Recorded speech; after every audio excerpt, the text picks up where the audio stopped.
you are doing is no longer sufficient. What used to be the driving force for starting a company? ఈ రోజు ఇండియాలోనే biggest projects అనేది చేసిన కంపెనీకి CEO Jitendra sir. మనం చప్పట్లతో స్వాగతం అనేది పలుకుదాం అన్నమాట. మీ దృష్టిలో లీడర్షిప్ అంటే నలుగురిని నడిపించేవాడు, బ్రింగింగ్ ఔరా, వాళ్ళతో వాళ్ళు నడిపిస్తూ ఉన్నటువంటి వాడు మంచి లీడర్ అన్న ఉద్దేశం. Jensen Huang, who is the CEO and the founder of NVIDIA in 1996, didn't have enough money to pay salary to his employees. You know what is the market share of Intel? India kuన్న GDP కంటే కూడా market capitalization of NVIDIA is bigger than the entire GDP of the country. You will never be satisfied. Some of you must have experienced it with property, power. ఒక్క biggest risk me business. My risk is personally, professionally. If you are stagnant, that is, I'm sure some of you must have gone to some foreign location. Could be Sri Lanka, could be US. 1 lakh rupees worth of watch or లేకపోతే మీరు ఇండియాకి వచ్చినాక duty కట్టారండి. That's not legal. ఒక business man attitude లేదా ఒక behaviour ఎలా ఉండాలి? మీ behaviour attitude gets. One famous quote of Warren Buffett: when others are greedy, be fearful. When others are fearful, be greedy. Sir please share your experience. And ఇప్పుడు ఇక్కడ చాలా మంది small and medium business owners ఎవరైతే ఉన్నారో process ఒక importance and దాని తర్వాత business grow చేయాలనే ఒక విజన్ అండ్ లీడర్షిప్ రిలేటెడ్ అనేది ఇంకా మీ అనుభవం నుంచి కొంచెం షేర్ చేస్తే ఇంకా చాలా బాగా హెల్ప్ అవుతుంది మా వాళ్ళకి. All of you are entrepreneurs. Some of you have started, some of you have done reasonably well, some of you are in the growth stage, some of you have start చేశారు, maybe అది work out కాలేదు, మళ్ళీ restart చేస్తున్నారు. అలా ఒక్కొక్కరికి ఒక్కొక్క experience ఉంటుంది. But generally one thing which is very very common among all entrepreneurs is that you are the centre of the system, right? Like solar సిస్టంలో సన్ ఎట్లానో ప్లానెట్స్ అన్ని చుట్టూ తిరుగుతాయి. But living the giving force, the force of energy is the sun. Entrepreneur కూడా అంతే. ఒక business start చేసినప్పుడు, ఒక కంపెనీ స్టార్ట్ చేసినప్పుడు you may have a teams, could be small, ఒకళ్ళిద్దరు ఉండొచ్చు, 10 మంది ఉండొచ్చు, but you are the force. మీ చుట్టూనే మొత్తం బిజినెస్ తిరుగుతుంది, మీ చుట్టూనే మొత్తం మీ టీం తిరుగుతుంది. And especially when you start, మీరు స్టార్ట్ చేసినప్పుడు ఫైనాన్స్ మీరే చూస్తారు, బిజినెస్ మీరే చూస్తారు, సేల్స్ మీరే చూస్తారు, టెక్నికల్గా ఉంటే అదే మీరే చూస్తారు, గవర్నమెంట్ లైసెన్స్ మీరే చూసుకుంటారు, కాంప్లయన్సెస్ కానీ అలా ఏది చూసినా కూడా ultimately you are the one who is doing every aspect of it. It also gives a lot of energy, right? You are, అంటే మీకు కూడా మోటివేషన్ ఉంటుంది. నేను అది చేస్తున్నాను, కొత్త నేర్చుకుంటున్నాను. మీరు చేస్తున్న ఎఫర్ట్కి దాని రిజల్ట్స్ మీరు చూస్తుంటారు. కొన్నిసార్లు రిజల్ట్స్ రాకపోవచ్చు, but at the same time you will be feeling the highs whenever you achieve, you will feeling the lows when it fails. So this a journey. So ఇందాక వేణు కళ్యాణ్ గారు చెప్తున్నారు to start and to scale. So this is the journey of a start of a company or a enterprise. You are the sun, you are the center of the universe of your particular company. You are the one who is powering that. But okay, anta baane undi. Let us say the company has grown to a certain scale. You have initially started, let us say just ఒక number చెప్తున్నాం, ఒక 2 crores business తో start చేద్దాం అనుకున్నారు మీరు. You started with 2 crores, went on to achieve say 20 crores, 50 crores. ఒక స్కేల్కి వచ్చినాక what you are doing is no longer sufficient. Because మీకు అందరిలాగే మనందరిలాగే అందరికీ 24 hours ఉంది, only 2 hands. You have only limited amount of time and energy. ఎంతవరకు మీరే చేస్తారు. So what used to be the driving force for starting a company to bring it to a certain scale becomes a limitation for you. అంటే మీరే మీ కంపెనీకి ఒక అడ్డంకి అయిపోతారు. So this is the problem of scaling. So a leader becomes an obstacle for your own growth. ఏం చేయాలి? For me, the concept is about leadership. Okay, before I tell what is leadership is all about, in my understanding, let me ask a couple of people, leadership అంటే ఏంటి? మీ దృష్టిలో leadership అంటే ఏంటి? Mics, anybody team members. Leadership అంటే నలుగురిని నడిపించేవాడు, at the same time ఒక guidance ఇచ్చి విజన్తో ముందుకెళ్ళేవాడిని leader అంటే. Okay, nice. Hi sir, leadership in my view is మార్గదర్శకత్వం. ఒకరిని మంచి దారిలో నడిపించి దాన్ని రూటప్ చేయడాన్ని లీడర్షిప్ అని. Thank you. Respected Jitendra Garu, this is Dr. Vivek. Sir, leadership I will describe in one word, sir. Bringing aura. Thank you, sir. Leader అంటే నా దృష్టిలో ఏదైతే విజన్ పెట్టుకొని ఒక పెద్ద గోల్ పెట్టుకొని దాన్ని 10 మందికి మంచి టీం ఏర్పాటు చేసుకొని వాళ్ళకి షేర్ చేసి వాళ్ళతో నడుస్తూ వాళ్ళు నడిపిస్తూ ఉన్నటువంటి వాడు మంచి లీడర్ నా ఉద్దేశం. Thank you for all the inputs. I agree with all of you. నేను అనుకునేది నా మాటలో ఒక మాటలో చెప్పాలంటే, a leader is somebody who makes himself or herself redundant. అర్థమైందా మీకు? ఒక లీడర్ అంటే తనని తాను ఆ సెంటర్ ఆఫ్ యూనివర్స్ నుంచి తీసేయటం. అంటే తను లేకపోయినా ఆ కంపెనీయో వ్యవస్థ సిస్టమో నడిచేవాడే లీడర్. చాలా మంది అంటే it looks contradictory, right? Leader అంటే ముందు నడిపించాలి, తను చెయ్యాలి, చూపించాలి, చాలా కష్టమైన పనులు అయినా కూడా సులువుగా చేయగలగాలి. అంటే మన కాన్సెప్ట్ అట్లా ఉంటుంది. అది అందులో తప్పేం లేదు. ఆబ్వియస్లీ అవన్నీ దాటుకుని వెళ్తేనే నేను చెప్పిన స్టేజ్కి రాగలుగుతాడు. అంటే తను లేకపోయినా సిస్టమ్ నడవాలి, గ్రో అవ్వాలి. అదే లీడర్షిప్. దానికి చాలా ఉంటాయి. ఓకే, మీరు దానికి సిస్టమ్స్ క్రియేట్ చేయాలి, కొంతమంది చెప్పినట్లు లీడర్స్ని క్రియేట్ చేయాలి, పీపుల్ని డెవలప్ చేయాలి, తనని తాను రీప్లేస్ చేసుకునే కేపబిలిటీ తీసుకెళ్తేనే leader. That is the true leadership according to me. So ఇందాక చెప్పిన స్టార్ట్ కి స్కేల్ కి ఉన్న తేడా ఇదే. Entrepreneur can start a journey, can scale it to certain level. When you really want to grow, you have to make yourself redundant. You have to train yourself, your system, your people, everybody to make you or take you out of the equation. The latest example I'll tell you. Zomato, obviously, అందరికి తెలిసి ఉండాలి. Who's the CEO of Zomato? Anybody? Deepinder. So Deepinder Goyal is the founder and CEO of, now the ex-CEO of Zomato. He's the founder. Recently, just a week or 10 days back, he has stepped away from all his day-to-day activities, given it to one deputy called Abhinder Binsa. Enduku ante he wants to do something else. He has already created a system. Okay, people ni identify chesaru, train chesaru, so that even if he is not there, the system can work well. Not just work well, can grow. So he has removed himself from the equation. So that is one of the examples of leadership. Leadership start గురించి మాట్లాడుకున్నాం, scale అవ్వాలి అంటే ఎట్లా చేయాలనేది మాట్లాడుకున్నాం, దాన్ని ఎట్లా sustain చేయాలి. When we say the word sustainability, mind లో వచ్చేది ఏంటి? Anybody 1 or 2? ఉన్న అమౌంట్ ని జాగ్రత్తగా వాడి సస్టైన్ చేయడం, ఉన్న రిసోర్సెస్ ని జాగ్రత్తగా వాడి సస్టైన్ చేయడం, రిసోర్సెస్ ని బాగా వాడుకోవడం, అలాగే అమౌంట్ కూడా అంటే ఎంత వస్తుంది అంతే బయటికి వెళ్ళేట్టుగా జాగ్రత్తగా స్కేల్ చేస్తుంది. Correct flow. Okay, so sustainability అంటే చాలా మంది చాలా లిమిటెడ్ గా ఆలోచిస్తూ ఉంటారు. Sustainability could be environmental sustainability, అంటే పర్యావరణాన్ని జాగ్రత్తగా చూసుకుంటున్నామా లేదా, మనం చేసే పని వల్ల దానికి హాని కలుగుతుందా లేదా. ఆర్ సస్టైన్ అంటే బిజినెస్ ని సస్టైన్ చేసుకోగలుగుతామా లేదా, లేదంటే సస్టైన్ అంటే మనకున్న రిలేషన్షిప్ ని sustain చేసుకోగలుగుతామా.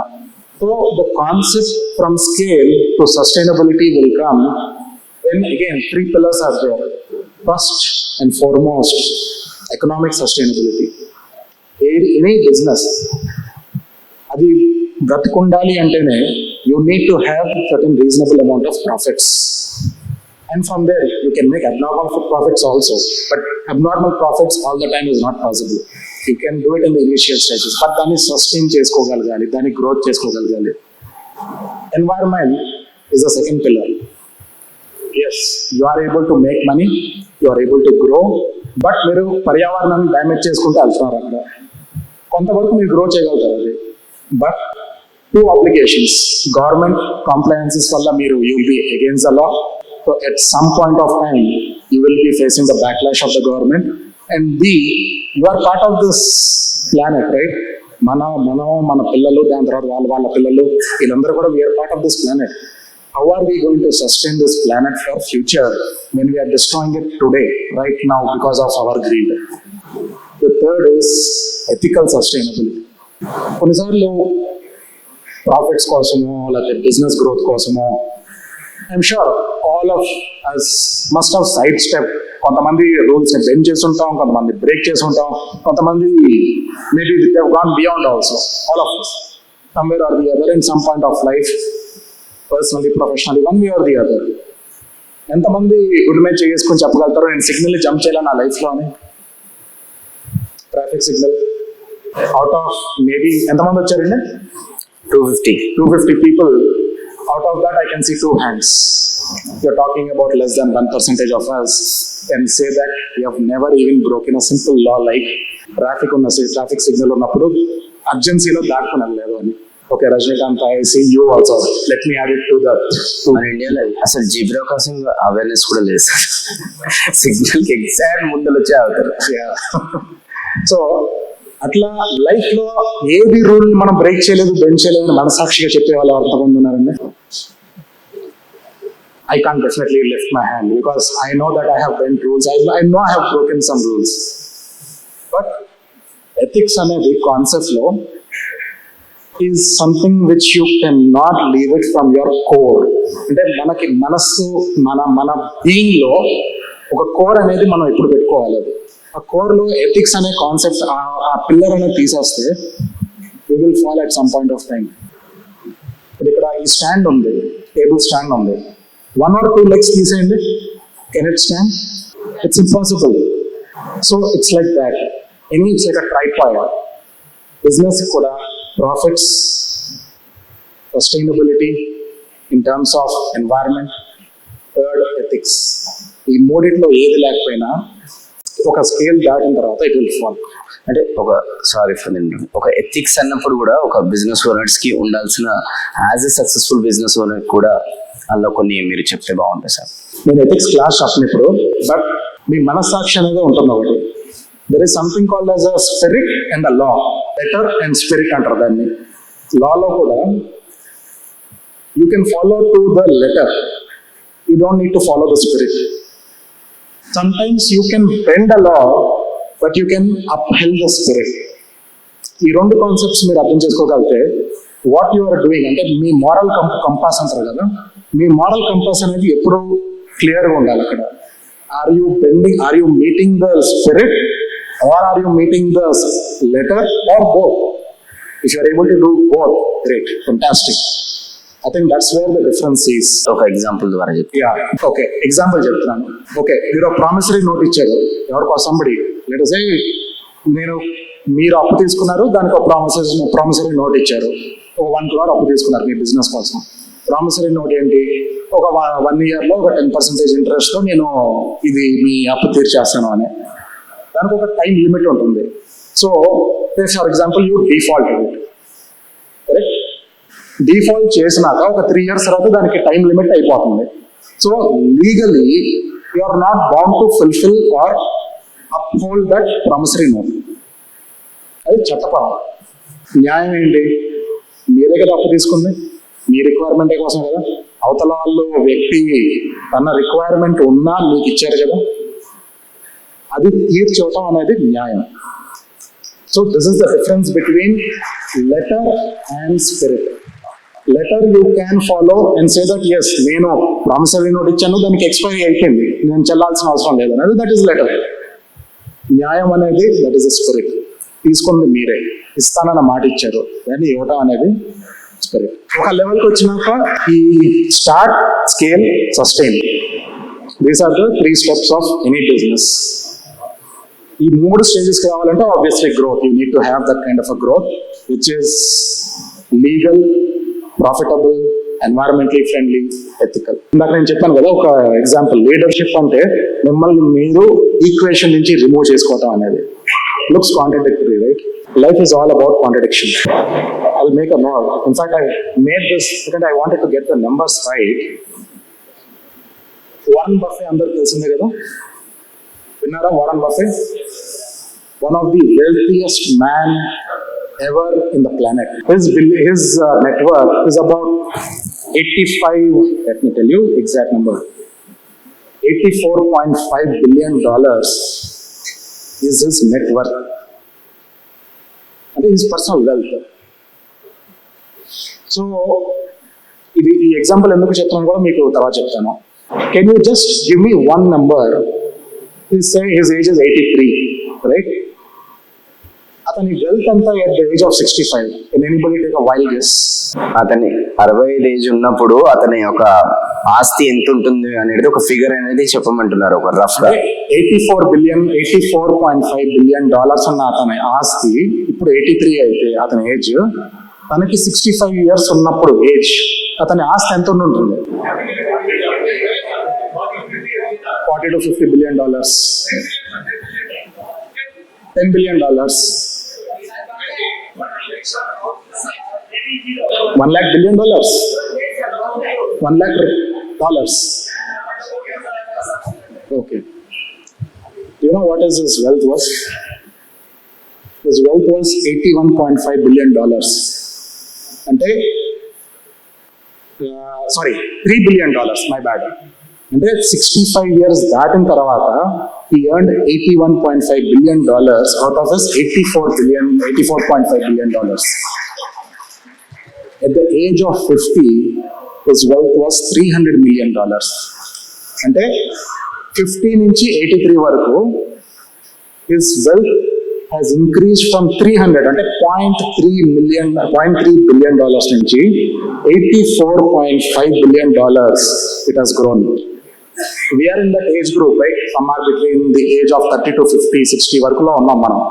Imagine his wealth has increased by some 1,000 times from our age to his final age of around 83.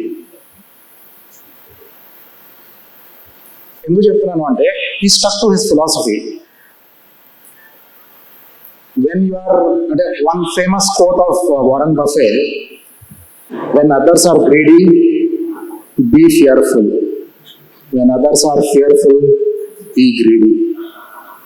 He stuck to this philosophy from the age of 12 till now.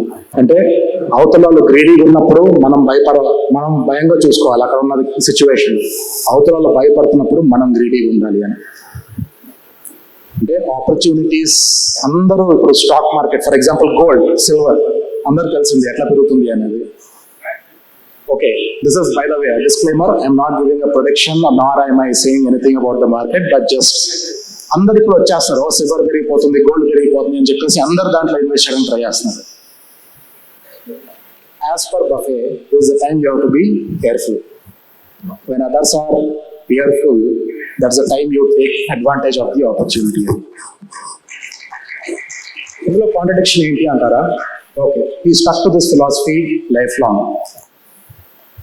మనం కూడా as a leader, one of the things that we need to have is, మనం అనుకున్న vision, మనం చేద్దాం అనుకున్న goal are achieve చేద్దాం అనుకున్న goal, we want to achieve it come what may అని అనుకుంటాం మనం. అదే which is great, which is a fantastic leadership quality.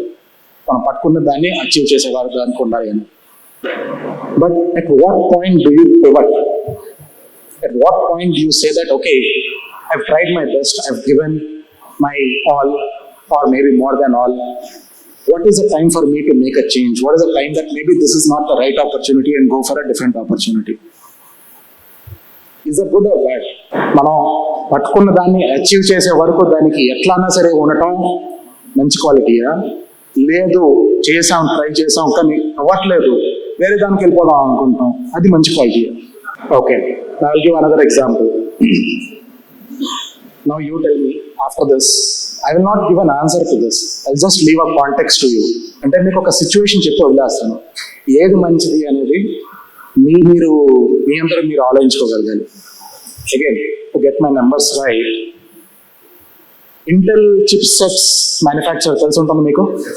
I'm sure computer వాడిన ప్రతి ఒక్కరికి ఇంటెల్ అంటే తెలియకుండా అయితే ఉండదు. అది in 1996, you know what is their market share? 94% of the entire chipsets in the world is controlled by Intel.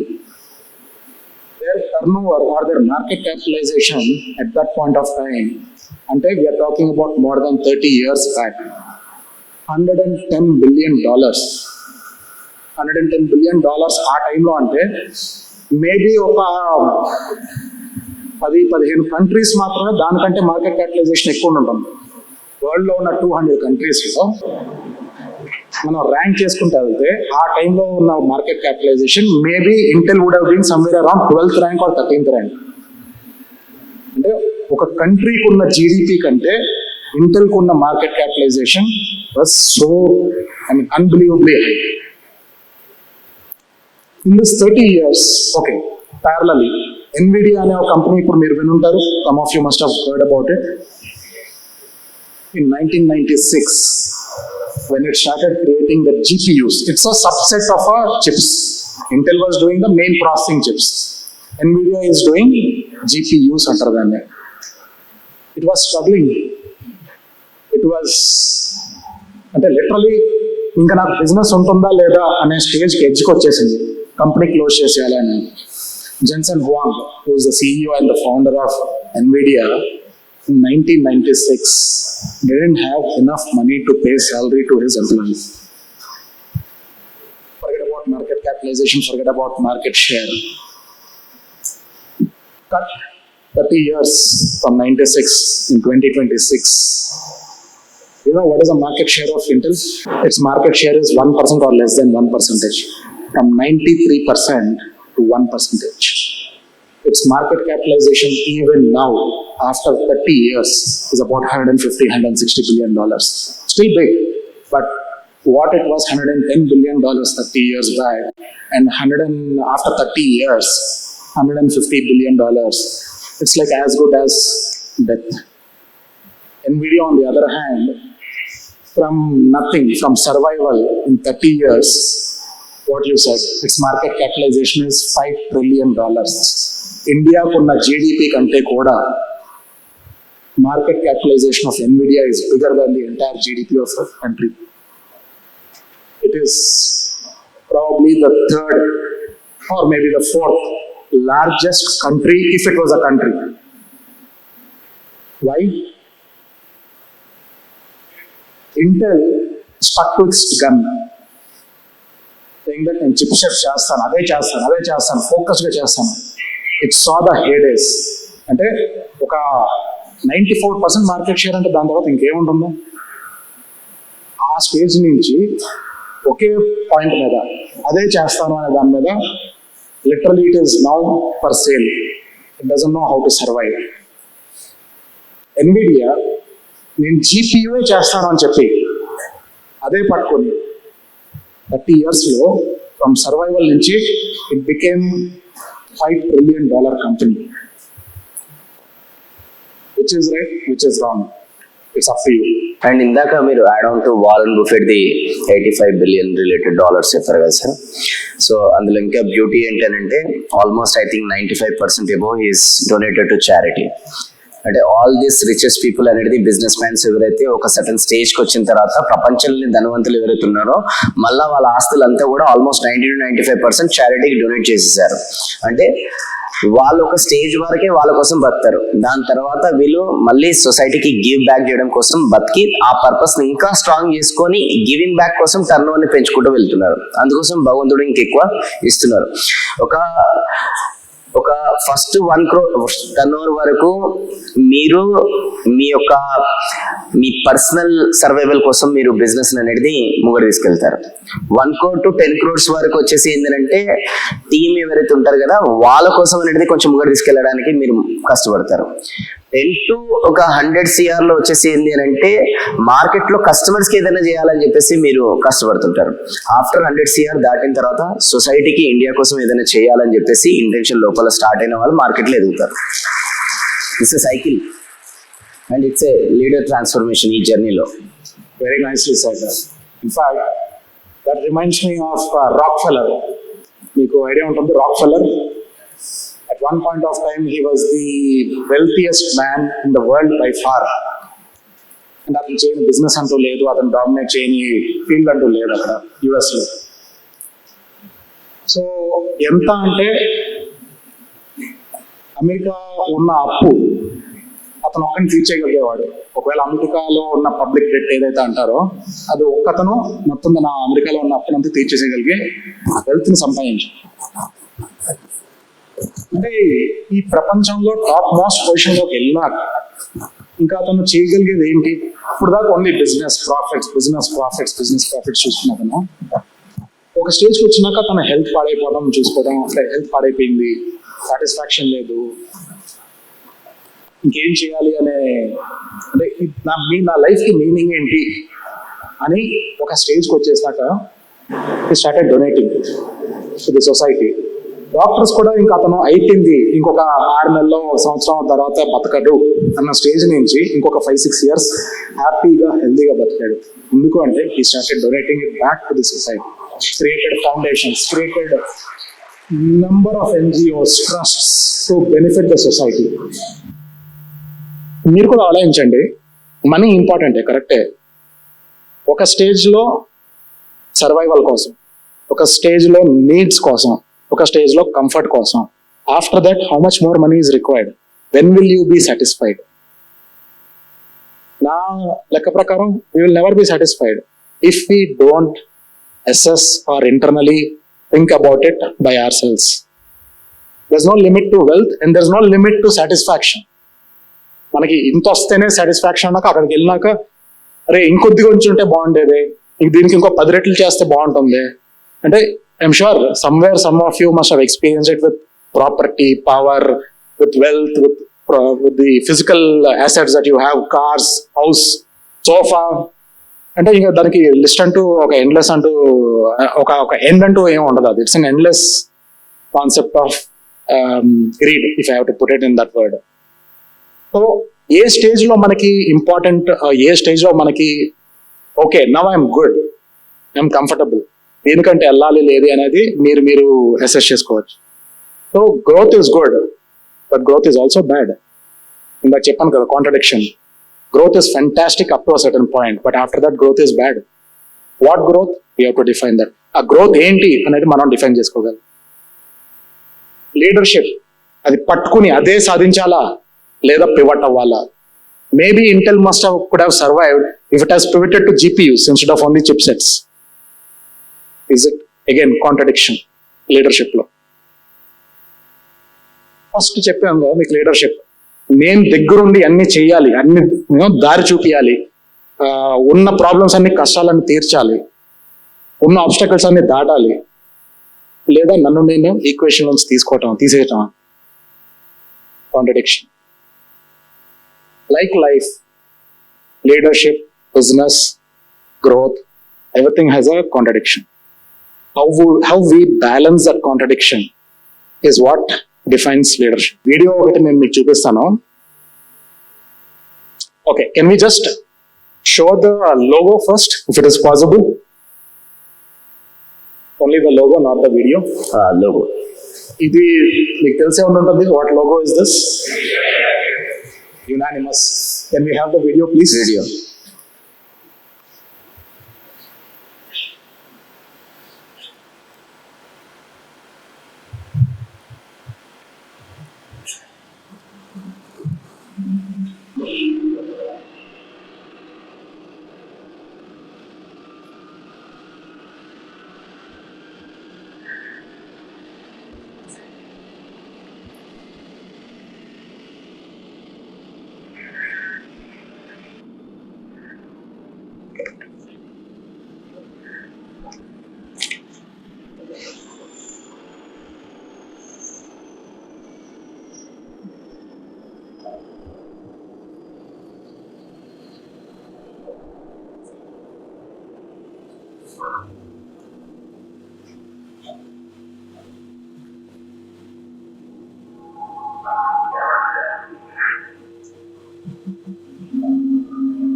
అర్థమైందండి video?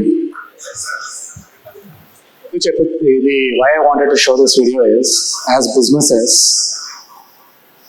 sustainability అని చెప్పాను కదా, you have to create a brand. Brand అంటే BMW లోగో అని కాదు, దానికి ఉన్న కలర్సే కాదు, what you stand for, how do you define your self, your company అనేది బ్రాండ్.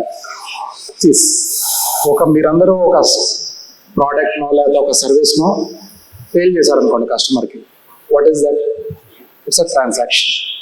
అదే కస్టమర్ మళ్ళీ కొంటే ఇట్స్ అ ట్రస్ట్.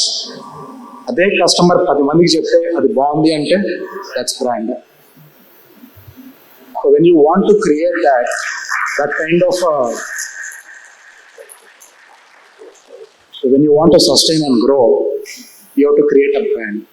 మీరు చేసే ప్రోడక్ట్, సర్వీస్ ఏదన్నా సరే మీరు ప్రామిస్ చేసింది ఖచ్చితంగా డెలివర్ చేయగలరు consistently. That is what is about brand building. That is what we are talking about long term growth vision. ఇప్పుడు ఇది ఎందుకు చూపించాను అంటే 1963 BMW came up with a tagline, sheer driving pleasure. Till now, more than 60 years, they've stuck to that and they've delivered it. And even, okay, this is a little, what we call it as hyperbole. Hyperbole అంటే world లో fastest కార్నే video చేసే అంత fast car నాది అని చెప్పే ఉద్దేశం. It's not exactly 1:1 true, but to the convey the meaning is that it is the fastest car in the market. Competitors ఎవరు? Mercedes, ఆడి, Porsche. ఆ టైంలో ఈ వీడియో చేసినప్పుడు the competitor didn't know how to respond because BMW not only made this ad, for 60 years they've delivered on that promise. Whatever they are doing, అది car design అవ్వచ్చు, driving అవ్వచ్చు, పట్టుకున్న steering అవ్వచ్చు, చేసే మీడియా ప్రొజెక్షన్ అవ్వచ్చు, or customer experience అవ్వచ్చు, whatever it is, they are talking about only sheer driving pleasure consistently and delivered it for more than 60 years. That's where BMW has become what it has become.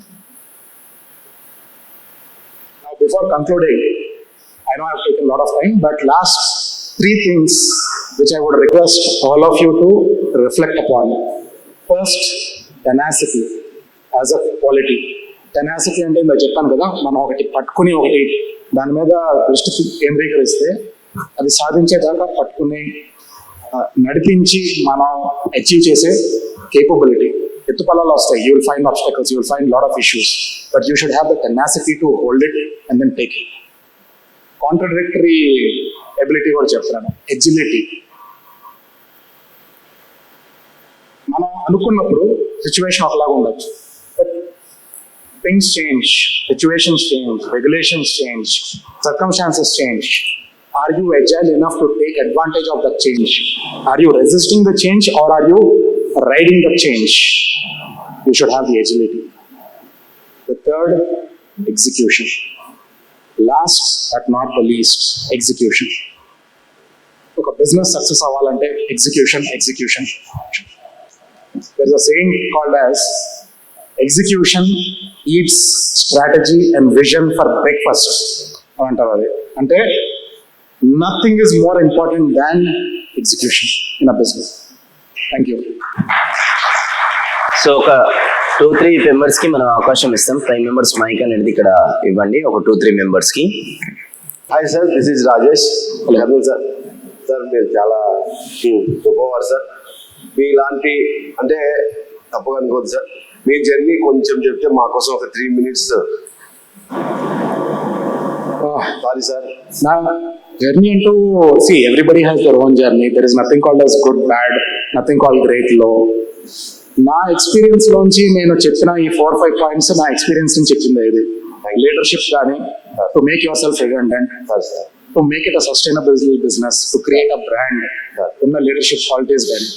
This is all based on my experiences, my highs and lows. This is doctor Vivek. Sir, చాలా సినిమాల్లో smuggled goods అని చూసాం sir, iPhones కానీ, TVs కానీ. ఒక్కసారి దాని గురించి ఈ మాటల్లో వినాలి.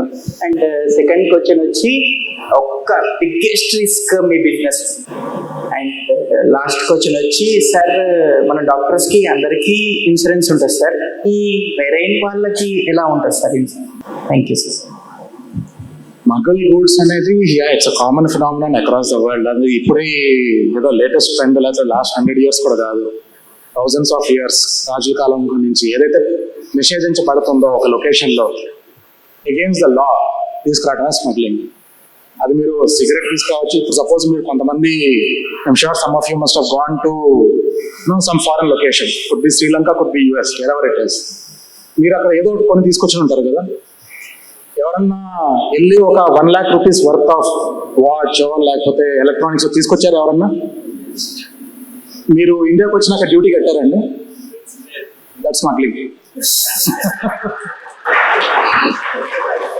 ఇండియన్ లా ప్రకారం you brings 50,000 or more of any personal product, మీరు షూస్ కావచ్చు, మీ కోట్ కావచ్చు, లేదా వాచ్ కావచ్చు, బంగారం కావచ్చు, ఏదైనా కదా, you bring it and then you don't declare it and don't pay duty, that is smuggling. Right, wrong, you tell me. Second question ఏంటండి?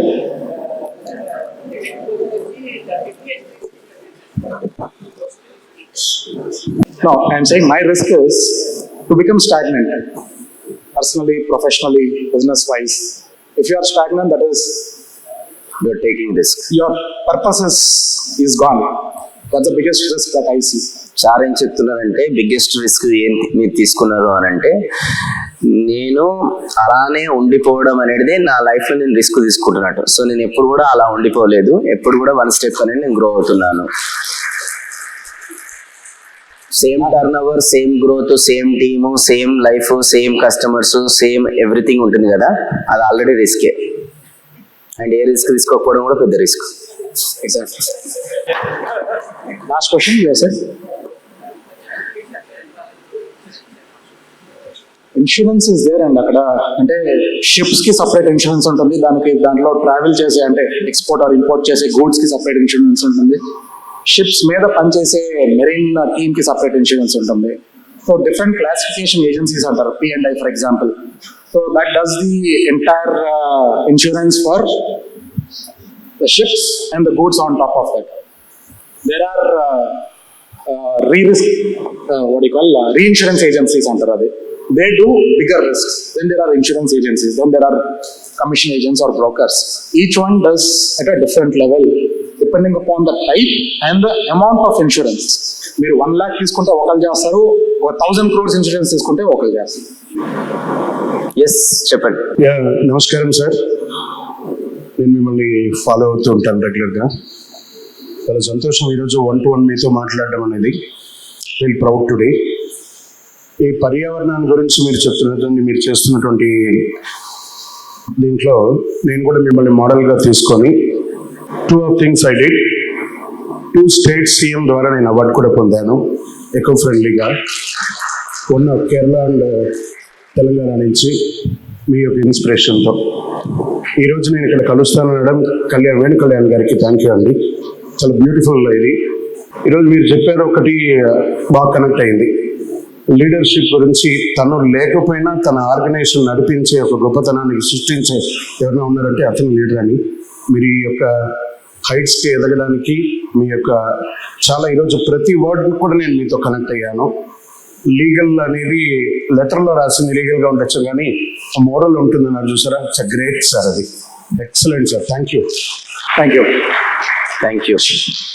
నమస్తే సార్. సార్, అందరి కోసం ఒక చిన్న క్వశ్చన్ మీకు. మనం ఒక బిజినెస్ మ్యాన్ యాటిట్యూడ్ లేదా ఒక బిహేవియర్ ఎలా ఉండాలి 3 ముక్కల్లో? సో ఐ థింక్ నేను చెప్పిన వాటిల్లోనే if have to summarize it, tenacity, agility and execution. ఇది కూడా part of attitude. It's part of your attitude. And ఇందాక క్వశ్చన్ అడిగారు కదా, రిస్క్ తీసుకోకపోవడం కూడా పెద్ద రిస్క్.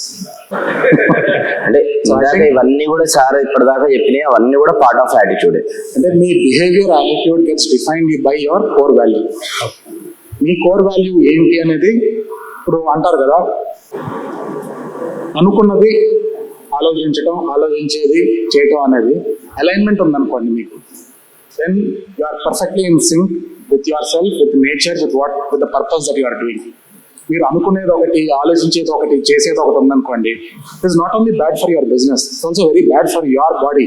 ఎందుకంటే మీ బాడీ ఒకటి చేస్తుంది, మీ మైండ్ ఒకటి అనుకుంటుంది, మీ మనసు ఇంకోటి చేయాలనుకుంటుంది.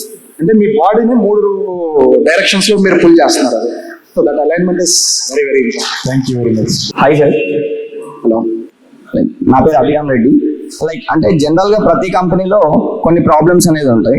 విశ్వ సముద్రంలో మేజర్ ప్రాబ్లం అంటే రెగ్యులర్ గా మీరు ఫేస్ చేసే ప్రాబ్లం ఏంటి?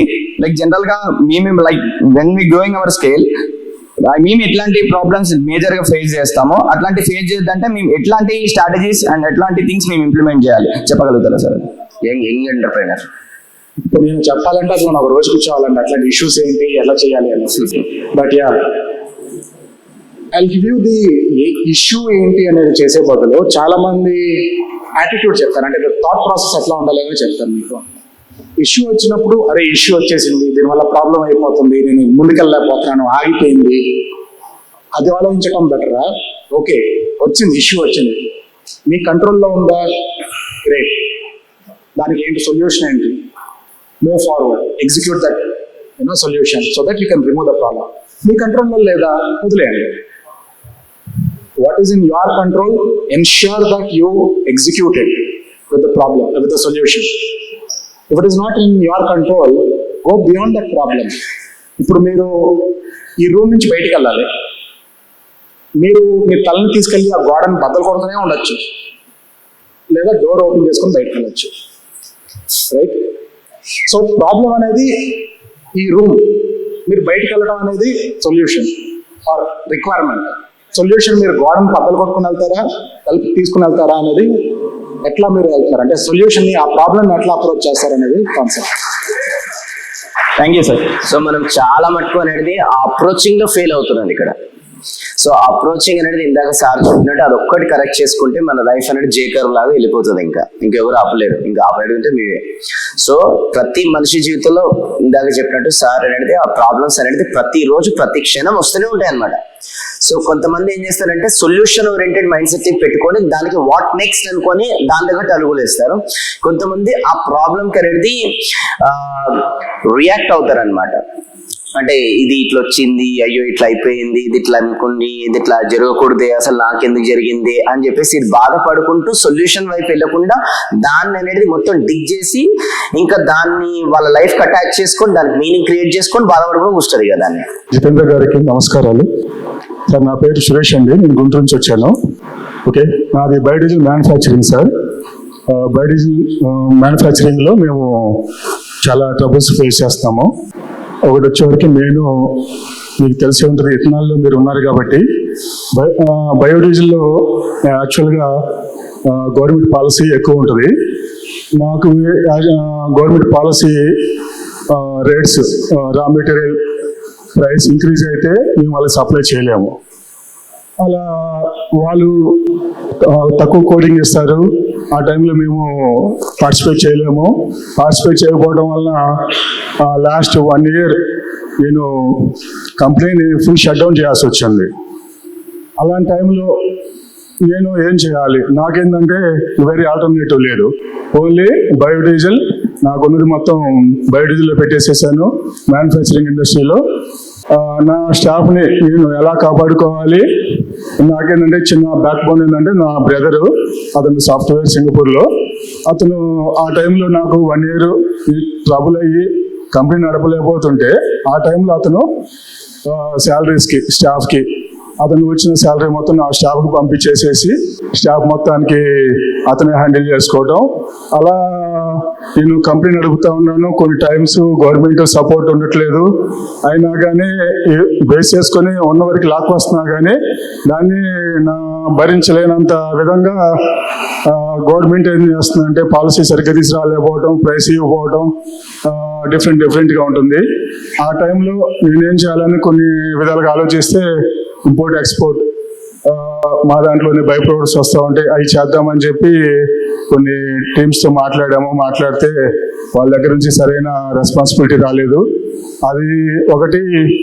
అలా అంటే దేని నుంచి నేను ఎలా సస్టైన్ అవ్వాలి? ఒక్కో టైంలో ఇలా గవర్నమెంట్ మనకి లీగిలినప్పుడు మనం ఏం చేయాలి అంటే అవుట్ సైడ్ లేదు. అవుట్ సైడ్ అనేది దీని మీద బ్లెండింగ్కి ఎంతవరకు సపోర్ట్ అనేది అవ్వట్లేదు. అంటే కొంతమంది ఎక్స్పోర్ట్ పెద్ద మ్యానుఫ్యాక్చరర్స్ ఎక్స్పోర్ట్ చేస్తున్నారు. వాళ్ళు ఏంటంటే పోటీ దగ్గరలో ఉంటున్నారు. దానివల్ల వాళ్ళకి సస్టైన్ అవ్వడానికి వాళ్ళకి అవకాశం ఉన్నది. మాదేంటంటే నియర్ గుంటూరులో ఉంటుంది. నేను పోటీ దగ్గరలో లేను, ట్రాన్స్పోర్ట్ ప్రాబ్లం అవుతుంది. అదిగాక స్మాల్ స్కేల్ ఇండస్ట్రీ, వాళ్ళు ఏంటంటే హై లెవెల్లో ఉన్నారు. నాలాంటి వాళ్ళకి మీరు ఎలా సజెస్ట్ చేస్తారు? ఇప్పుడు నేను మీకు business problem, I understand your issue. Specific ఇది అని నేను చెప్పలేను మీకు, ఎందుకంటే neither is this the forum, platform, nor my understanding is not even there to understand your business. But ఒక చెప్పగలుగుతానండి, అది మీరు గుంటూరులో ఉన్నారు. It's a tier 2 city. There are people who have started business, became successful from villages also. అంటే గుంటూరులోనే ఉన్నాము, నాకంటే పైన వాళ్ళు ఉన్నారు అనేది మీరు ఫస్ట్ నా రిక్వెస్ట్ ఏంటంటే అది కాన్సెప్ట్ తీసేయండి. ఎందుకంటే రెగ్యులేషన్స్ అనేది ఇప్పుడు మీరు చెప్పినట్లో ఫస్ట్ నేను ఇది నాకంటే డబ్బులు ఉన్న వాళ్ళు బాగా చేయగలుగుతున్నారు, నాకంటే హైయర్ స్టేటస్లో ఉన్న వాళ్ళు బాగా చేయగలుగుతున్నారు, నేను ఇక్కడే ఉన్నాను కాబట్టి చేయలేకపోతున్నాను అనేది my sincere request. Please remove that thought process from your mind. Okay sir. ఎందుకంటే మనం ఎక్కడున్నాం అనేది కాదు, ఎక్కడ చేరతాం అనేది is decided only by you or maybe God. Okay. Not by anybody else, not by people around you, not by society around you. So first my sincere request as a well-wisher, please do that. Now regarding the business specifics నేను చెప్పను, regulations అంటారా, it's very difficult to change, impossible అని చెప్పను. It will take a lot of effort to make changes for regulations. Rather you see how you can turn around the business. చాలాసార్లు ఏంటంటే మనం చిన్న విషయాలు మర్చిపోతూ ఉంటాం, ఆర్ నాకు ఒక మేజర్ చేంజ్ వస్తేనే నా బిజినెస్ సక్సెస్ అవుతుంది అనుకునే వాళ్ళు ఉంటారు. But again my experience says that you miss out on the smaller things. అంటే చిన్న విషయాలు బిజినెస్లో కరెక్ట్ చేసుకుంటే that itself can add up into a big change నా బిజినెస్. ఒకసారి ఆ పర్స్పెక్టివ్తో ఆలోచించండి. మీరు చేస్తున్న బిజినెస్ రెగ్యులేషన్స్ మీరు చేంజ్ చేయలేనప్పుడు మీరు చేసే వాటిల్లో ఆ చిన్న చేంజెస్, కాస్ట్ సేవింగ్ అవ్వచ్చు, కొద్ది క్వాలిటీ ఇంప్రూవ్మెంట్ అవ్వచ్చు, మార్కెటింగ్ అవ్వచ్చు, ఎక్కడ అప్రోచ్ అవ్వచ్చు, లేకపోతే ఇంపోర్ట్ ఎక్స్పోర్ట్ అవ్వచ్చు. I mean, look at the smaller changes that you can make in your business, which hopefully should make a change for your turnaround. Okay. So మీకు నేను కూడా ఒక 2 పాయింట్స్. ఫస్ట్ ఆఫ్ ఆల్ అట్లా వచ్చింది కాబట్టి ఇక్కడ 2 జరిగినాయి మీకు. ఒకటి ఏంటంటే ఆ సిచ్యువేషన్ నుంచి మీరు ఎలా ఓవర్కమ్ చేసి పోవాలి అనేది మీకు ఇన్కంప్లీట్ నాలెడ్జ్ ఉంది. ఆ ఇన్కంప్లీట్ నాలెడ్జ్ ద్వారా అక్కడ మీరు స్ట్రక్ అయిపోయారు అనమాట. అందుకోసమే మీరు పెద్ద వాళ్ళని ఇందాక సార్ అన్నట్టు ఆ ఇమేజ్ క్రియేట్ చేసుకొని వీళ్ళు పెద్ద వాళ్ళు ఇలా చేస్తారు. పెద్ద వాళ్ళు చేస్తున్నారంటే వాళ్ళకి ఆ నాలెడ్జ్ తెలుసు. సో అందుకోసం వాళ్ళు అది చేస్తున్నారు, మీకు ఆ నాలెడ్జ్ తెలియదు, అందుకోసం అక్కడ స్ట్రక్ అయిపోయింది. సో ఇక్కడ నాలెడ్జ్ తెలియదు, తెలుసుకోవడం అనేది 1 సొల్యూషన్. రెండోది వచ్చేసి ఆ దాంట్లో ఇంకా డీప్ గా వెళ్ళాలంటే బిజినెస్ మోడల్ చేంజ్ గురించి చెప్పారు. అదే మన టాపిక్ ఇందాక నడుస్తుంది సార్. ఇప్పుడు పోయిన తర్వాత టీ బ్రేక్ తర్వాత దానిపైన డిస్కస్ చేస్తాం. అంటే సేమ్ బిజినెస్ మోడల్ పట్టుకున్నారు కాబట్టి సాచురేట్ అయ్యారు. సో ఆ బిజినెస్ మోడల్లో చిన్న చేంజెస్, బిజినెస్ మోడల్ చేంజెస్ చేయాలి. అది ఎట్లా చేంజ్ చేయాలి అందరికీ మనం చెప్తాం. ఎందుకంటే కొంతమంది ఒక స్టేజ్కి వచ్చిన తర్వాత బికాస్ ఆఫ్ మార్కెట్ వల్లనో, కాంపిటేటర్ వల్లనో, ఇంకా కొన్ని సిచ్యువేషన్ వల్లనో మీ బిజినెస్ సాచురేట్ అయిపోతుంది అనమాట. సో అప్పుడే ఈ బిజినెస్ మోడల్ చేంజెస్ అనేది జరగాలన్నమాట. ఇప్పుడు రియల్ ఎస్టేట్ ఉంటారు, సేమ్ వెంచర్ ఇంకోటి ఆపోజిట్ వాళ్ళు కూడా చేస్తుంటారు, సేమ్ ప్రైస్ వాళ్ళది, మీ ప్రైస్. ఇంకా లంచ్ లో కూడా మొన్న అంటున్నారు మాకన్నా ఉన్న ముందు వెంచర్ వాళ్ళు అనేది వాళ్ళకి ల్యాండ్ తక్కువ దొరికింది కాబట్టి వాళ్ళ ప్రైస్ అనేది తక్కువ, వాళ్ళ ముంగడం ఉందని మేము కొన్నాం, ఇప్పుడు మా ల్యాండ్ అనేది ఎక్కువ కొన్నాం కాబట్టి మా ప్రైస్ అనేది ఎక్కువ పెట్టాం. కానీ ఎవరి దగ్గరికి వెళ్తారు? వాళ్ళ దగ్గరికి వెళ్తారు, ఎందుకంటే గజం చొప్పున వాళ్ళు తక్కువ నమ్ముతారు. సో అక్కడ నేను ఏం చెప్పానంటే మీ ల్యాండ్ లో మీ ప్లాట్ కొనాలంటే అక్కడ మీరు యూనిక్ కాన్సెప్ట్ తీసుకొచ్చి అమ్మాలి. That is business model change again. Okay. So ఈ బిజినెస్ మోడల్ చేంజెస్ చేసుకుంటేనే మళ్ళీ ముంగడికి అనేది మనం వెళ్ళగలుగుతాం. ఇప్పుడు ఇంకోటి ఉంది, ఇలా బిజినెస్ మోడల్ చేంజెస్ చేసిన తర్వాత కూడా some ways of market response అనేది లేదు, ఇంకా మీరు అనుభవిస్తున్నారు అనుకోండి, అప్పుడు బిజినెస్ మోడల్ చేంజ్ కాదు, బిజినెస్ ని చేంజ్ చేయాలి. అంతే, బిజినెస్ ని చేంజ్. ఇంకా ఎందుకంటే మళ్ళీ మీరు అన్ని చేంజెస్ చేసినాక కూడా మార్కెట్ అట్లనే రెస్పాండ్ ఇస్తుంది, ఇవన్నీ కూడా జరుగుతున్నాయి అంటే సమ్వేర్ సంహం ఇక్కడ మార్కెట్ లో ఆ ప్రోడక్ట్ కి సంబంధించిన కాంపిటీషన్ హ్యూజ్ అయిపోయింది ఇంకా. సో ఇక దాన్ని మీరు మళ్ళీ పట్టుకొని అనుకున్నాను అనుకోండి, ఈ ప్రాబ్లం పొద్దున్న దాకా వస్తాయి, డిస్కౌంట్లు, బాధలు అన్నీ వస్తుంటాయి పొద్దున్న దాకా. సో అట్లాంటప్పుడు బిజినెస్ ని చేంజ్ చేసేయాలి మనం, ఇంకో ప్రోడక్ట్ ఆర్ సర్వీస్ ని పట్టుకురావాలి సేమ్ కస్టమర్స్ కి అమ్మడానికి. వాళ్ళకి ఏముంది రిక్వైర్మెంట్ అనేది చూడాలి. సో కొంతమందికి ఇప్పుడు కొత్తగా బిజినెస్ చేసే వాళ్ళు కూడా ఉంటారు, ప్లస్ ఇంకా బిజినెస్ మోడల్ చేంజెస్ గురించి గురించి అడిగే వాళ్ళు ఉంటారు. ఇంకొంతమంది వచ్చేసి ఏంటంటే బిజినెస్ కొత్తగా చేయాలంటున్నది సాచ్యురేట్ అయిపోయింది, మరి ఇలా చేయాలి. సింపుల్ ఆన్సర్, మీ డైలీ లైఫ్ లో మీరు ఏవైతే సర్వీస్లు ఎక్కువ వాడుతున్నారో, ఏవైతే ప్రోడక్ట్లు అనేది ఎక్కువ వాడుతున్నారో, ఆ వాడే క్రమంలో మీరు ఎక్కడైతే డిసప్పాయింట్ అవుతున్నారో దాన్నే మీరు బిజినెస్ అనేది ప్రోడక్ట్ ఆర్ సర్వీస్ అనేది లాంచ్ చేసి పడేసింది. ఎందుకు మీరు డిసప్పాయింట్ అవుతున్నారంటే వాళ్ళు కూడా చాలా మంది కస్టమర్స్ డిసప్పాయింట్ అవుతున్నారు. ఎగ్జాంపుల్ ఇక్కడ రుక్రామ్స్ ఎరా కంపెనీ వాళ్ళు ఉన్నారు ఇక్కడ, ఒకసారి నిల్చోండి. సో మన రుక్మణి గారు అండ్ రామకిషోర్ గారు. సో రుక్మణి గారు హస్బెండ్ రామకిషోర్ గారు. సో మేడం వాళ్ళ హస్బెండ్ బర్త్డే ఉండే అనమాట. సో వాళ్ళు ఏం చేశారంటే ఒక చిన్న బర్త్డే సెలబ్రేషన్, ఒక పార్టీ వాళ్ళు ఇట్లా ఇస్తారు బయట ఒక స్టూడియో, అక్కడికి వెళ్తాం, మన సెలబ్రేషన్ ఫ్యామిలీ చేసుకుంటాం. మధ్యలో ట్రెండ్ ఇది, ఎందుకంటే అందరూ గేటెడ్ కమ్యూనిటీస్ వీరికి పిల్లలు ఉంటారు కాబట్టి సెలబ్రేషన్ ప్రాబ్లమ్. సో అట్లాంటి ప్లేస్కి వెళ్తే అన్ని ఉంటాయి, అక్కడ సెలబ్రేషన్. సో వాళ్ళ హస్బెండ్ కి సర్ప్రైజ్ బర్త్డే పార్టీ లాగా అక్కడ బుక్ చేసుకుని వెళ్ళారు. సో అక్కడ వెళ్ళిన తర్వాత ఏమైందంటే సమ్వేర్ వాళ్ళు అనుకున్న ఎక్స్పెక్టేషన్స్ అనేది అక్కడ వాళ్ళు రీచ్ కాలేదు. సో సమ్వేర్ అనేది డిసప్పాయింట్ అనేది అయ్యారు. సో డిసప్పాయింట్ అవ్వడంతో వదిలేదు, దాన్ని ఐడియా లాగా క్యాప్చర్ చేసుకొని ఇప్పుడు వాళ్ళు రుక్రామ్స్ ఎరా అని చెప్పేసి బర్త్డే సెలబ్రేషన్స్, మ్యారేజ్ సెలబ్రేషన్స్ అనేది సర్ప్రైజ్ పార్టీస్ అనేది వాళ్ళే బిజినెస్ లాంచ్ చేశారు. వాళ్ళు ఎక్కడైతే ఫెయిల్ అయ్యారో వాళ్ళకన్నా డబల్ సక్సెస్ అయిపోయారు ఈ రోజు లాంచ్ చేసి. అంటే ఐడియాని క్యాప్చర్ చేశారు. అంటే ఏదైతే మన డైలీ లైఫ్ లో ఎక్కువ ప్రాబ్లం అనుభవిస్తున్నారో particular product or particular service ని, అది మీరు అనుభవిస్తున్నారంటే మీలాగా వాళ్ళ టార్గెట్ కస్టమర్స్ అందరూ అనుభవిస్తున్నారు. సో దాన్ని మీరెందుకు టేకప్ చేసేసి ఆ ప్రాబ్లమ్ సొల్యూషన్ తీసుకురావద్దు విత్ యువర్ బిజినెస్. అర్థమవుతుందా? సో అక్కడ ఆపర్చునిటీ అది గ్రాప్ చేయాలి. సో ఆపర్చునిటీ చాలా ఉంటాయి మన చుట్టుపక్కల, దాన్ని గ్రాప్ చేయాలనే ఒక మనసుతో ఉండాలి. దాన్ని గ్రాప్ చేసిన తర్వాత ఇందాక సార్ 4 గోల్డెన్ పాయింట్స్ కదా సార్ మీరు ఓవరాల్ గా చెప్పింది, ఆ గోల్డెన్ పాయింట్స్ ని ఇంప్లిమెంట్ చేయాలి. అక్కడ ఇంప్లిమెంట్ చేస్తే కదా బూమ్ మీరు. ఓకే సార్, నేను Rajasekhar Reddy, 35 years old, interior designer. Sir మీరు కొన్ని విషయాల పట్టించిన క్లారిటీ విన్న తర్వాత sir I wanted to ask a question sir. For the last few years a confusion has been, నన్ను వెంటాడుతూ ఉంది confusion.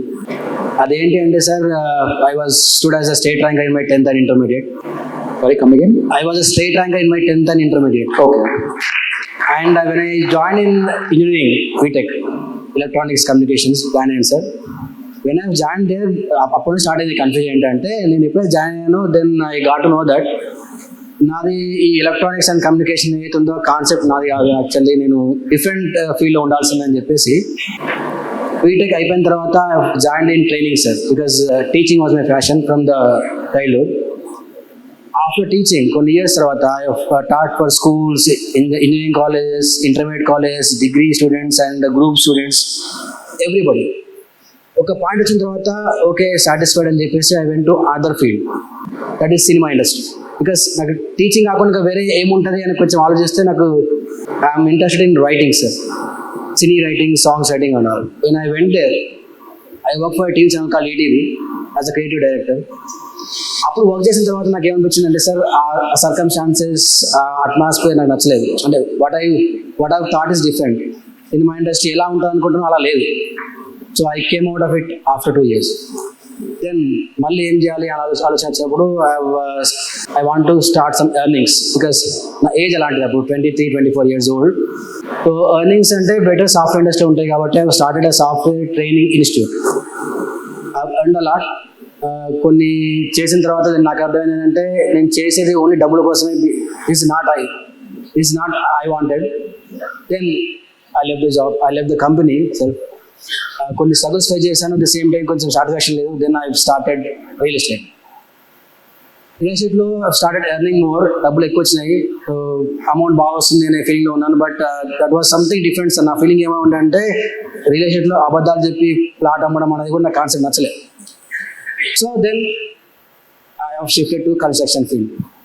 I was a electronic students BTech, but నేను సివిల్ ఇంజనీరింగ్లో సంబంధించిన కాన్సెప్ట్ తీసుకొని ట్రైన్ బై యూట్యూబ్ నుంచి ఎలా ప్లాన్స్ ఎలా వేయాలి, ఆటోకాడ్ అంటే ఏంటి, కన్స్ట్రక్షన్స్ ఎలా వేయాలని చెప్పేసి నేను యూట్యూబ్లో నేర్చుకొని I started a career as a civil engineer. So 2021 I have done, 2020 I think, అప్పటి నుంచి నడుస్తుంది sir. It was very interesting field, బాగా నచ్చింది. So what I thought is ఈ ఫీల్డింగ్ లైఫ్ లాంగ్ ఉంటుంది, నేను చేంజ్ అవ్వని అనుకున్నాను. But 2024 I was stepped in to interior design. Interior designing has attracted more, ఇంకా కొంచెం అరే బెటర్ అనిపిస్తుంది ఫీల్డ్ ఇంటీరియర్ డిజైన్ వచ్చింది. అండ్ ఈ మధ్య గ్యాప్లో ఏంటంటే 2020-21 కరోనాలో మాకు పని లేకుండే సివిల్ ఇంజనీర్స్కి. దెన్ జాయిన్ ఎల్ఎల్బి ఫ్రీ ఉన్నాయి కాబట్టి, and because the subject is very interesting to me. So LLB join అయినప్పుడు ఏమనిపించింది అంటే ఆ సబ్జెక్ట్ చాలా ఇంట్రెస్ట్ ఎక్కువైపోయి నేను why don't I start career as advocate అని చెప్పి 23లో I have taken licence from bar council and licence from bar association. Started my career as a lawyer as well. రెండు చేస్తున్నాను, బట్ లాయర్స్ ఇంకో పని చేయొద్దు as per law. Advocate should not do any profitable business or any profitable thing. So కన్ఫ్యూజన్లో ఉన్న actually interior చేయాలన్నా వద్దా అనే టైంలో దెన్ అడ్వకేషన్ ఇంకొక పాయింట్ వచ్చింది సార్, అదేంటంటే mediation. Advocate need not to go to court, out of the court settlement చేయొచ్చు. That is a course called mediation అని చెప్పి ఐ హావ్ జాయిన్డ్ LLM మీడియేషన్లో LLM చేశాను సార్. దెన్ ట్రైన్ అయిపోయాను. ఇప్పుడు నాకున్న క్వశ్చన్ ఏంటంటే sir, after all this journey shall I continue this interior business? Because ఇంటీరియర్లో I'm gaining enough profits sir, సరిపోతుంది ప్రాఫిట్స్. బట్ దాన్ని ఇంకా గ్రో చేయొచ్చు. There is a lot of future in it. దాంట్లో సర్వైవ్ కావాలా, ఇంకా కంటిన్యూ చేసి ఒక మంచి పేరు తెచ్చుకోవాలా, లేదా మీడియేషన్కి వెళ్ళాలా, అండ్ కన్స్ట్రక్షన్ ఆడి ఉంది దాంట్లోకి వెళ్ళాలి. కన్ఫ్యూజన్ నాకు ఇప్పుడు ఉంటుంది సార్, అండ్ ఫ్యూచర్ ఇట్లా ఉంటుంది అనుకుంటున్నా. So I want to full stop this one time. So అసలు నా మైండ్ సెట్ ఎలా సెట్ చేసుకోవాలి అనేది ఒక doubt sir. I think you can give a clarity. మీరు ఆల్రౌండర్ లా ఉన్నారండి. ఎన్ని చేయడం మీకు టైం ఎక్కడ ఉందండి? నాకు కూడా సీక్రెట్ చెప్తారు కొద్దిగా. But anyways, coming back to your question on a serious note, if you are not happy with what you are doing, you can always do two things: one for survival or for money, one for your passion. మీరు అది చూస్ చేసుకోవాలి, అది మీరు decide చేసుకోండి. Okay, ఇప్పుడు suppose మీరు real ఎస్టేట్లోనో interior డిజైన్లోనో you feel that it's a good growth is there, good money is there, profits are there, కానీ మీకు అది ఇంట్రెస్ట్ అంటే మీ మనసులో సంపూర్తిగా రావట్లేదు. అది you have something like say mediation. If you really find that is your passion, you don't need to just do it for money. You can do it as a hobby, as a passion, as a help to others. Like Venu garu annaru, చేసే ప్రతిదీ మనకి ప్రాఫిటే రావాల్సిన అవసరం లేదు, 10 మందికి help చేయడానికి చేయండి. If you can do that both, I think that is all your. So ఇప్పుడు అదే ఏంటంటే, ఇప్పుడు ఫస్ట్ ఆఫ్ ఆల్ మీరు మల్టిపుల్ చేశారు కదా, అందరి జర్నీలో ఇలాంటివి ఉంటాయి అన్నమాట. అంటే ఒక స్టేజ్ వచ్చిన తర్వాత మళ్ళీ ఇంకొక పర్పస్ దొరుకుతుంది, మళ్ళీ అక్కడికి వెళ్ళిన తర్వాత ఇంకొక పర్పస్ దొరుకుతుంది.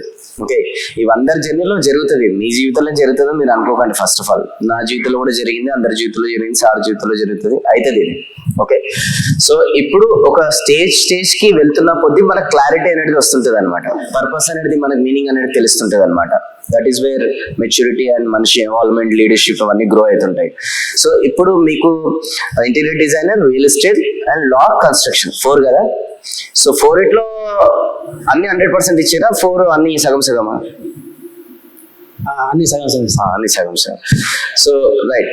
సో ఇప్పుడు ఏంటి అని అంటే, మీ మనసుకి ఏదైతే ఒక పర్పస్ అనేది డ్రైవ్ చేస్తుందో, ఇందాక సార్ అన్నారు for survival related, for financial related, దాన్ని ఎంచుకోండి ఫస్ట్. ఎందుకంటే మనిషికి ఒక సర్వైవల్ అనేది very very important. Okay, so survival related దాన్ని ఒక ఆప్షన్ అనేది ఎంచుకోండి.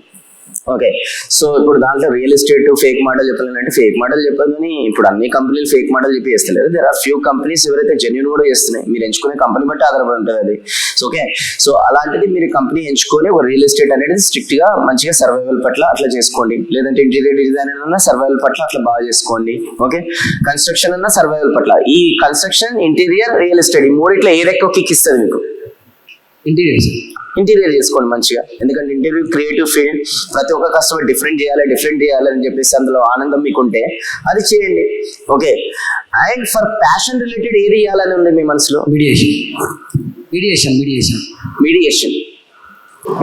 కాన్సెప్ట్ వేరు సార్. మీడియేషన్ డిస్ప్యూట్స్ ఉంటే దాన్ని ఆర్బిట్రేట్ చేసి మీడియేట్ చేయడం. దాంట్లో డబ్బు ఉందా? తక్కువ సార్, ఎక్స్పెక్ట్ చేయలేము. ఎందుకంటే సార్ ఇప్పుడు కోర్ట్స్కి వెళ్తారు కదా కేసెస్కి. ఫర్ ఎగ్జాంపుల్ ఒక ప్రాపర్టీ డిస్ప్యూట్ ఉంది దళాల మధ్యలో, అది కోర్టుకి వెళ్ళకుండా వాళ్ళని బయట కూర్చోబెట్టి ఇద్దరు ఇంట్రెస్ట్ తెలుసుకొని కాంప్రమైజ్ చేసి సెటిల్మెంట్ చేసి పంపించడం. రైట్. అయితే మీరు ఇప్పుడు 70% to 80% ఆఫ్ టైం మీది ఏంటంటే ఫర్ రియల్ ఎస్టేట్ అనేది ఇప్పుడు ఇచ్చుకొని దాని తర్వాత 20 to 30% టైం దానికి ఇవ్వండి. ఓకే, మీడియేషన్ కి. అండ్ ఎలా అయితే ఇంకా మీరు లైఫ్ లో అనేది గ్రో అవుతుంటారో, డబ్బు అనేది ఎక్కువ వస్తుంటారో, సిస్టమ్ ప్రాసెస్ పెట్టి ఆటోపైలట్ మోడ్ లోకి ఇలా తీసుకొచ్చే ప్రాసెస్ చేసేసుకొని తర్వాత మీడియేషన్ కి అనేది ఇంకా ఎక్కువ టైం అనేది తెచ్చుకొని జనాల ప్రాబ్లమ్ సాల్వ్ అనేది చేసుకుంటూ ఇంకా మీ పర్పస్ ని హ్యాపీగా ఎంజాయ్ చేసుకుని ఆటోపైలట్ మోడ్ పెట్టేసేసి ట్యాప్ తో డబ్బులు పడాలన్నమాట. ఓకే, సో ఇక్కడ వచ్చేసి మీరు సొసైటీకి హెల్ప్ చేసుకోవడం పైన వెళ్ళండి. ఎందుకంటే నేను కూడా ఇప్పుడు అందరూ వెతుకుతున్నాం, అందరూ ఉరుకుతూనే ఉంటాం, అందరూ ఉరికి ఒక దగ్గర ఆగాలి. నేను కూడా ఒక 5 years దాకా ఉరికి దాని తర్వాత ఆగి దాని తర్వాత నేను ఇలాంటి ప్రోగ్రామ్స్ స్పీడ్ ఇంకా మేము చేయాలని గోల్ తీసుకోవట్లేదు. ఇంకా నేను అప్పుడు ఏంటంటే ఒక it's my main goal again ఒక 50 acres ఆఫ్ ల్యాండ్ అనేది తీసుకొని అక్కడ KG to PG అనేది ఒక స్కూల్ అనేది కట్టి అక్కడ రియల్ ఎంటర్ప్రైనర్స్ తయారు చేయాలనేది ఒక one of the goal my. Okay, ఫీజులు ఏం లేవాడ, అదొకటి. రెండోది వచ్చేసి ఏంటంటే అక్కడ ఇట్లాంటిది ఒక ట్రైనింగ్ హాల్ అనేది కట్టేసి రూమ్స్ కూడా కట్టేసి ఎవ్రీ మంత్ అనేది business owner free work shop అనమాట వాళ్ళకి. అండ్ రెండోది వచ్చేసి మళ్ళీ సెకండ్ మంత్ వచ్చేసి ఈ ప్రీ మ్యారేజ్ వర్క్ షాప్ అనేది నేను చేయాలనుకుంటాను. ఎందుకంటే ఈ మధ్యకాలంలో లక్షల కోట్లు పెట్టుకొని మ్యారేజ్ చేస్తూ విడిపోతున్నారు అనమాట. సో ఒక అత్త ఎట్లుండాలి, ఒక కోడలు ఎట్లుండాలి, ఒక తండ్రి ఎట్లుండాలి, ఒక మామ ఎట్లుండాలని ఒక ఫ్యామిలీకి ఒక ప్రీ మ్యారేజ్ వర్క్ షాప్ అది. సెకండ్ వచ్చేసి ఏంటి అని అంటే ఒక యంగ్స్టర్స్ ఎవరైతే ఉంటారో వాళ్ళకి సొసైటీలో మోరల్ వాల్యూస్, ఎథిక్స్, కస్టమర్ అంటూ ఏంటో తెలియడానికి కోసం వాళ్ళకు ఒక వర్క్ షాప్. ఇట్లా 12 months కి 12 వర్క్ షాప్స్ క్యాలెండర్ ఉంటుంది. సో మొత్తం అంతా ఆటోపైలట్ మోడ్ సెట్ చేస్తుందని.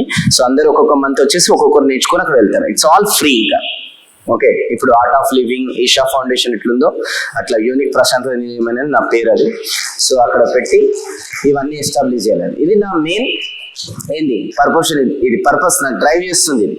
ఓకే, సో దానికోసం ఇప్పుడు ఇదంతా కూడా చేసి వాట్ ఎవర్ రెవెన్యూ అనేది జనరేట్ చేసి ఆ ల్యాండ్ ఎక్వైర్ చేసి అది అట్లా చేయాలనేది ఒక లెగసీ క్రియేట్ చేయాలనేది. అక్కడ కూడా చాలా మంది ట్రైనర్స్ రెడీ చేసేసి వాళ్ళు అక్కడ ప్రోగ్రామ్స్ అనేది నేను ఉన్నా లేకున్నా వాళ్ళు దీన్ని కంటిన్యూషన్ చేసి నాలెడ్జ్ అనేది ముందు తీసుకెళ్ళాలనేది ఇది నా పర్పస్. అర్థమైతే అందరికి ఉండాలి ఇది. ఓకే, ఒక స్టేజ్ వరకే మీది, ఒక స్టేజ్ తర్వాత మళ్ళీ సొసైటీ గివింగ్ బ్యాక్ కోసం మళ్ళీ మీరు పని చేయాలి భూమిపైకి వచ్చినందుకు. ఓకే, అలా అందరూ పెట్టుకోవాలి. అంతేగాని నా ఫ్యామిలీ, నా ఇల్లు, నా డబ్బు, నా వైఫ్, నా అనే దాంట్లో ఆనందం లేదు. మన అనే దాంట్లో ఆనందం ఉంది, సొసైటీ అనే దాంట్లో ఆనందం ఉంది. సో దాంట్లో ఆనందం ఎత్తుకండి ఒక స్టేజ్ వచ్చిన తర్వాత. And that's the real purpose of your life. You will enjoy that. So everybody ఇలా ఒక ఎండ్ గోల్ పెట్టుకోవాలి. ఇది కూడా బిజినెస్ టర్న్ ఓవర్ అనేది పెంచుకోవాలి, మళ్ళీ సొసైటీకి ఇవ్వడానికి కూడా ఒక ఎండ్ గోల్ అనేది పెట్టుకోవాలి. అప్పుడు ఎంజాయ్ చేయగలుగుతారు అలా. Last question. హాయ్ సార్, నా పేరు గోపి. విజయ్ నుంచి వచ్చి ప్రజెంట్ కొత్త బ్రాండ్ స్టార్ట్ చేసినప్పుడు ఇది కస్టమర్ ని ట్రస్ట్ బిల్డ్ చేయాలంటే ఏదైనా సమ్ ఇన్పుట్స్ ఇస్తారా సార్? కస్టమర్ ని ట్రస్ట్ బిల్డ్ చేసుకోవాలంటే కస్టమర్ దగ్గర నుంచి, సో మీ దగ్గర నుంచి ఎలాంటి ఇన్పుట్స్ ఏమైనా ఇస్తారు? I don't understand your question. కొత్తగా బిజినెస్ అనేది స్టార్ట్ ఎవరైతే చేయాలనుకుంటారో you want to start new business. Actually don't know what business. No, I have a business. You have business, okay. So he have business, but he want to gain more trust towards customers. So to gain more trust. To gain trust, what is the strategies? Or some inputs from you. Inputs. Deliver what you promise every time, every single time, every time. Like BMW. Whatever you promise. దాన్ని అంటే ఎక్కువ చేయరు కానీ ఎప్పుడు తక్కువ చేయొచ్చు మీరు. అది సర్వీస్ అని ప్రొడక్ట్ అవనియండి, quality, price. So that is the way that you will be able to. ఒక్కసారి చేయొచ్చు, మీరు చేసే ప్రతిసారి అదే చేయండి. That's the only way that you can gain the trust from the customer. ఇచ్చిన కమిట్మెంట్ కన్నా కొంచెం ఎక్కువ చేయడం, ఇచ్చిన కమిట్మెంట్ కి నిలబడి ఉండడం అనేది ట్రస్ట్ అనేది బిల్డ్ అవుతుంది. అది రిలేషన్ అయినా బిజినెస్ అయినా ఎక్కడైనా సరే. ఇంకొకటి, మిస్టేక్స్ అనేది అవుతూ ఉంటాయి బిజినెస్ లో. సే ఫర్ ఎగ్జాంపుల్, మీరు ఒకటి ప్రామిస్ చేశారు, somehow కొద్దిగా ఒక షార్ట్ ఫాల్ పడింది. Customer has identified that and then said that okay, you have not delivered what you have promised. మీకు అది ఎంత కాస్ట్ అయినా సరే దాన్ని ఫస్ట్ ఆఫ్ ఆల్ యాక్సెప్ట్ చేసి దాన్ని కంటే ఒక డబల్ అంటే బెనిఫిట్ ఎక్కువ ఇవ్వండి. ఎందుకంటే మీరు చేయాల్సింది మీరు చేయలేదు కాబట్టి మిస్టేక్ చేసినప్పుడు ఫస్ట్ అక్నాలెడ్జ్ చేయటం. చాలా మంది ఏం చేస్తారంటే బుకాయిస్తారు, no it's not my problem, it is your issues etcetera etcetera అని చెప్పి. Don't do that. You lose trust, you lose the customer. If there is a genuine mistake, please accept it, correct it, and recover that customer. You will gain double the trust of that customer than when you deliver it correctly. Thank you, sir. Thank you so much, sir. Me valuable time అనేది ఇచ్చినందుకు thank you. Please come in the center.